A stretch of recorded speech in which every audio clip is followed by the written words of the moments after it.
Hello, welcome back to another episode of Untangled, your knitting and sometimes crochet question and answer podcast with me, Stuart from the Wool Patch, and me, Jimmy from Jimmy Does Knitting. Good to see you again, Jimmy. How are you doing? All right? I'm doing well. How are you? I'm very well. Look at us in our matching greens. Very different weather, but yes. Absolutely. If you're listening, if you're walking through a field with your dog or you're driving in the car and you've got us on, it's still high summer here in the UK. I'm in my green crochet vest top by the Cocky Crocheter. And Jimmy, you're in your green and, your wonderful green and navy. What's your pattern name for that one? This is the Enigmatic. Enigmatic, that's it. Should know that by now, shouldn't I? Looks lovely, brilliant. But Jimmy does look as though he's in the winter, ready for the winter to come. How's it been over there? Has it stopped being sunny and you're now into cooler times? It's either 1,000 degrees or 2. It's no in between, and currently we're at the 2-degree mark. Oh, okay. I'm sure we'll be there come September. Right, there we go. Let's go into another set of 3 questions that we try and answer over the course of the podcast. Here we go. Question 1 from Anthony in Chester. Hey, Anthony.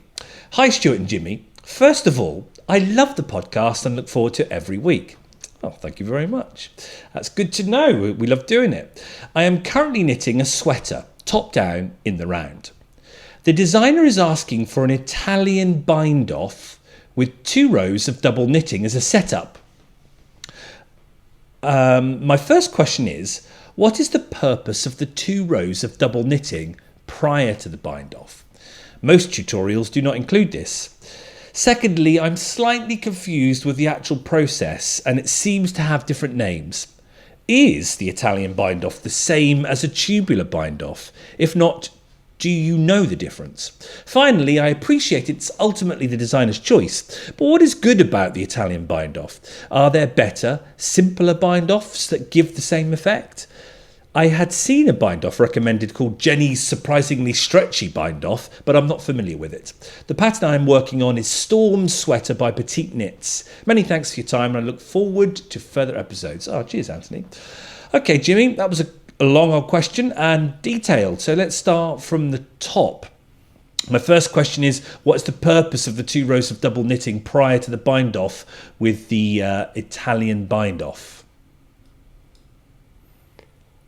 The purpose of that is to make it more round, is essentially what it is.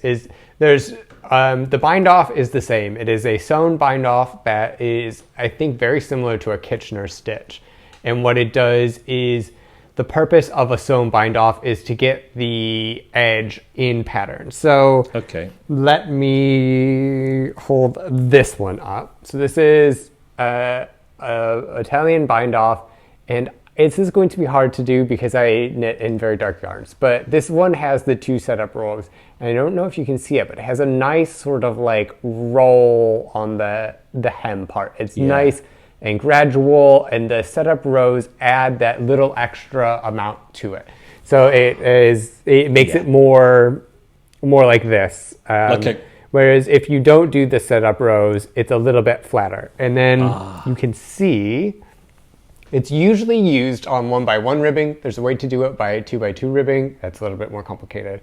But on the sweater I'm wearing, I got lazy on the cuffs and I did not do the setup rows. And you can see maybe this is a bit flatter. It's not as rolly, but it still has some roll to it because it's just that. And then on the collar, I did do the setup rows because I thought that it would feel nicer on my skin. I have one more example. It doesn't need to be on 1x1 rib. This sweater is the he-she sweater. I had it published in Making Stories, but what I did is I did the sewn bind off on this cuff because otherwise it would curl up and it would be crazy. So that's what I did for that, and I didn't do the setup row. So you can see that this one is actually a lot flatter because it doesn't have that. So if we compare, we have a little bit more rounded one, and then we have a little bit more of a flatter one, if that helps visualize it. Can you twist it to us to show us as if we're looking down the hole? That's it, yes. Oh, yeah, so these are both DK yarns. I mean, they're very different yarns, but they're both DK yarns, and you can see that the top one in the dark blue with the setup rows is slightly more rounded over, whereas the bottom one in the yellow is less so. And that's just the difference. So it's, I guess, how much effort you want to put into it. Okay. When you do the setup rows, it does give a little bit more flex than if you don't. So that answered the first part. Secondly, I'm slightly confused with the actual process, as it seems to have different names. Is the Italian bind-off the same as a tubular bind-off? I've heard them been used interchangeably. I don't know if there's a substantial difference without going into knitting history. I kind of use them interchangeably as well, or I like to say Italian tubular bind-off, but I'm not sure that there's really a big difference. The setup rows does obviously have a different effect, but in terms of the name, I have no idea. Okay. And finally, I appreciate ultimately it is the designer's choice, but what is good about the Italian bind-off? Are there better, simpler bind-offs that give the same effect? It depends what you're going for, is the answer to this. I love an Italian bind-off. I use it for almost everything. In terms of the finish, I like it because it has the cast on and the bind off look very similar to each other. So let's say I, did bottom up or something like that. I would cast on for the bottom ribbing, and then when I did the collar, I would cast off, and they look very similar. So in that way, I really like it. Are there simpler ones? Of course, there are a bunch more simpler, quicker, even sewn bind-offs. So I wouldn't worry about that. One thing that's nice about the Italian bind-off is not only does it give a beautiful finish, but it has a decent amount of stretch to it. So I think that's another consideration for doing it. When it goes over your head, especially for a collar with the bind-off, it is able to flex over your big noggin and still have the collar come in nice and tight. Same thing with like a hat. I usually recommend for hats in ribbing to do an Italian cast on, which is similar to the bind off, or like a German twisted cast on, because they allow the same, I think, amount of stretch. They have a very different look when they're finished, but it's a difference of like how you want to use it. So in my mind, those are the things I think of when I choose a bind off or a cast on. Have you used the Jenny's surprisingly stretchy bind off? I have. Oh, have you? I have. Yeah. I started knitting socks secretly. Not so secretly. Kind of secretly. Was it surprisingly stretchy? It works well for the socks. Oh, cool. Well, there you go, Anthony. Good luck with it. I suppose that's it, isn't it? Knitting is done all over the world, and every culture, every country it will have its own ways and its own methods. And it's like the short row thing, isn't it? You've got the German short rows, you've got the Japanese short rows. They're all slightly tweaked according to wherever you are. So there must be hundreds of cast-ons and cast-offs, binds on, binds off, mustn't there? Yeah, and I mean, some people, it's really interesting as somebody who gets their patterns tested. Some people are very much, I will do what you tell me to do, and this is it, and this is how things will go. But you can modify this, right? Like, you don't have to do an Italian bind off. I think a lot of people do skip it because it is a little bit more labor intensive and it involves sewing. You can always change to a different type of bind off or cast on, but I think it's always good to suggest something as a pattern writer. Brilliant. Thanks, Jimmy. And good luck with your storm sweater, Anthony. We'd love to see a picture of you wearing it in the end. Right, let's move on to question 2. Lisa, all the way from Calgary, Jimmy. How cool is this, the messages that we're getting? I love the questions. Brilliant. I love knitting with non-superwash yarn. The more rustic, the better. Oh, blimey, Lisa. We don't have many of these, do we? We like this. I love it. I'm in for this question. Oh, we've gone to the wrong one. Sorry.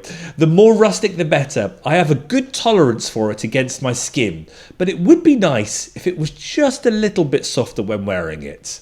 I hear you. I heard using conditioner when blocking might help. Any other suggestions? Thanks, and keep the episodes coming. Oh, brilliant. Well, we will, with questions from you coming in and from everyone coming in. It's great. Okay, Jimmy, it's a difficult one, this, isn't it? Because I often hear this from customers in my shop. That's too scratchy. That's too scratchy. That's too itchy. And they do stop wearing wool. So this is lovely that someone likes to wear wool and can tolerate it. But how can we make it just a little bit more nicer or tolerant for her?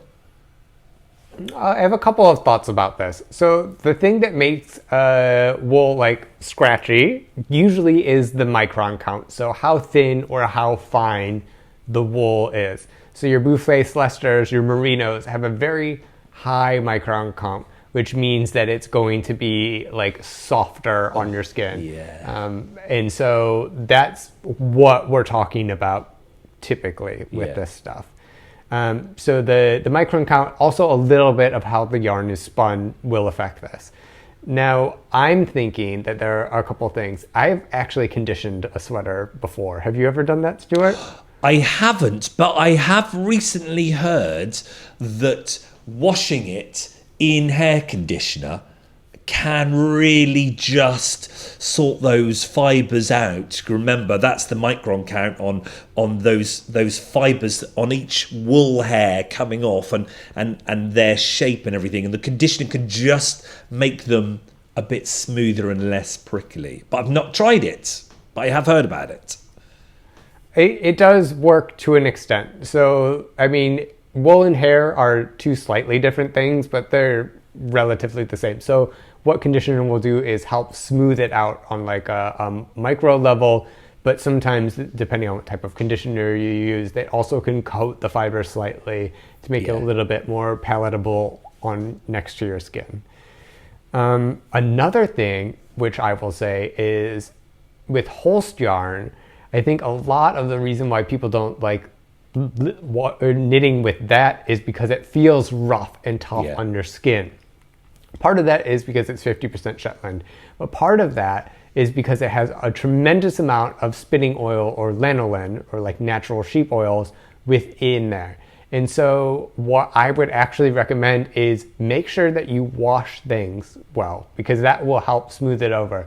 The lanolin is nice, but that actually does somehow add a little bit of scratch and itch into the wool. So if that's a more rustic wool that is probably a little less processed, maybe giving it like a really nice bath, maybe like a little bit warmer water, maybe some dish detergent. I don't know how crazy it is, but I think that washing out some of that spinning oil could also be maybe part of the problem. Yeah. There are obviously the wool washes which you can get Ukiland, but I have heard many good things about the brand Soak. I think it's an American, or it even might be a Canadian brand actually. So Lisa, try that. Have you tried Soak before, Jimmy, the brand? No, I'm still working through my Eucalyptus bottle. Yeah, I think Soak does something extra compared to Ukiland. I think Ukiland is just a good wool wash, and either is unscented or you can choose some scents. But I think the Soak is more of a softener thing too. So and again a non-rinse one too. So it's left in there. So you could try that brand. But certainly go for the hair conditioner. I think I'm going to try that with one of my knits that's just a bit more woolly. But then saying that, most of my knits aren't against the skin, Jimmy. If I'm going to wear a jumper, if I'm hiking, I've already got a t-shirt and a shirt on underneath. How many jumpers do you wear against the skin? I always wear a t-shirt underneath because I am very cold, and so it's always layers for me. but I can understand that some people just wear a jumper on top of their bodies, and I think personally they're crazy. But and it's not because of the itch factor. No. I feel like it's more of a hygiene factor than anything else. Yeah. But I mean, do what you need to do. Yeah. So I don't really have that problem, but obviously, like my neck and then my arms are directly touching the wool. Yeah. So, but I don't have it necessarily on my core. It's normally this bit round here that I know frustrates a lot of my shopping customers. When they pick up the wool, the first thing they do is they do this. Oh, that's too itchy. It's too itchy. But I would have thought our arms are slightly better. It's maybe a bit more intolerant the higher up. But Lisa, we love you for the idea that you love the rustic, and the more rustic the better. Partly because Lisa's ordered some of my lavender and blue, Jimmy. Ooh. And by the time she listens to this podcast, it will have got to her because I've sent it out already. And that is a rustic woolly one. Though it was lamb's wool, so it's a little bit softer because it was the shearlings, the first cut of the lambs that we sent off this year, and not the mums. Oh, you had the nice stuff. I know, we did. But with dyeing, Lisa, that is a high alkalinity. So I've brought it back down with vinegar. Like if you buy Malabrigo yarn, have you noticed this Malabrigo? It smells really vinegary if you use it. Have you noticed that? I didn't. I've only used it once, but I've not. If you buy, I stocked Malabrigo Rasta, that lovely super chunky yarn, and they clearly wash it in vinegar because it stinks. But I kind of like that vinegar smell. But Lisa, when you get it, mine might smell of vinegar because that brings back down the alkalinity, but that in turn kind of almost roughens it up a little. So it will soften up after a wash. And if you go for the conditioner, it will be much softer. But it is a woolly rustic yarn, but not as rustic as some of my collections have been. But that's because we're using local sheep. We don't have merinos here in the UK, as much as I'd like them, and lovely and soft. We've just got normal, classic woolly sheep, and that is mostly rustic. Have you got all sorts of breeds around your area, sheep-wise, Jimmy? Do you know? I know they have some sheep. We're not as big of a sheep country as the UK is. I know they have some on the islands on top of the Netherlands, but I don't know much more. I know that there's the Texel sheep, but I mean, you see them when you're going on the train and stuff. You can pass by, but they don't have like lamb or anything in the supermarkets. Oh, really? I don't know what they use the sheep for. No, it's crazy. Fascinating. You have to go to a specialty supermarket to get lamb. So good luck with it, Lisa. Let us know if you do use the conditioner. I think I'm going to have to give it a go so we can report back too. Right, last question. Here we go. Sergio, Massachusetts. I'm wondering if you have any good techniques for modifying a neckline on a sweater that is too big. I have added in some elastic behind the collar, which is nice, but sometimes it bunches up and doesn't look ideal. I could also make the collar bigger, but I often don't want it to be too big. I have thought about adding in some decreases before starting the collar ribbing if it's a bottom-up sweater. But I would think I can't speak. But I would think that may throw off the raglan lines and short rows, wouldn't it? I would love any advice on this, as it seems to be a constant issue for me. Thanks. Sergio, you're not alone. I've been in that position many times around the neck. I have done top-down ones, and sometimes my top-down ones have just ended up being too open and then stretching, almost coming into a boat neck. So I have had that same issue. Jimmy, have you, with yours or your own knits, have you had those issues or not? No, because I will tell you why. I have a strong stance on this, is I don't think, oh, well, first of all, we're assuming that this is a top-down raglan yoke sort of sweater. Yeah. And that it's not like a boat neck on the sweater that just seems to be too big. It's a sweater that when they knit it fits and then stretches out. Absolutely. I completely agree. That is right. I'm assuming that too. So this is, my opinion, is I don't think that sweaters should ever start from the neckline ribbing and go directly down. What you need, and the reason why these are so out of shape, is because there's no structure into it whatsoever. And so as it lays on your body, as it grows, as you block, I mean, it's just gonna drape and that thing is going to get big. I think you should always, always, always re-engineer a neckline to be put on after the sweater is knit. So like this one that I'm wearing, actually, I put the short rows in the neckline so I could get the pattern consistent, but like the neckline is knit after. So I think a lot of these have to do with the general construction of the garment, not really being very wearable in general. Also, as you knit from the top down, the way that the stitches are shaped is that stitches are V's. And so when you knit it from the top down, it goes like this. And I'm doing, for you people that are listening, an upside down V to mimic a stitch. And so when the stitch grows and hangs, those V's stretch and they go out like this, which also adds extra weight, and like the sweater naturally wants to grow out, which can also in turn reopen the neckline. So those are just in general, never start from I would never start from a, collar that's knit and then just knit yourself out. But there are a couple ways to fix this. Okay. So there are, the easiest one, pick up less stitches. You don't need to pick up, one for every stitch or whatever the designer recommends. If you want a tighter fit or if you like a tighter neckline like I do, I usually pick up less stitches. That's going to help.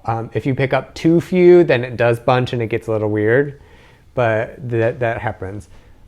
Also, adding structure to the collar as you knit it would be good. For example, a double folded neckline, which I don't have an example here, but I have knit them before. What it does is when you fold it over, you have this little piece. I'm not doing a very good job of showing. But then you do have to seam it together to create the welt of the neckline. So this part right here at the bottom where you put the fold in, that does add some structure.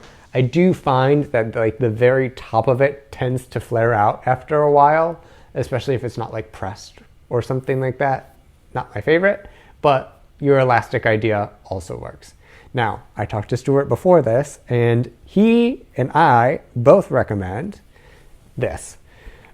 This is a prime example of a sweater that was very heavy and the neckline grew because of the weight of the fabric.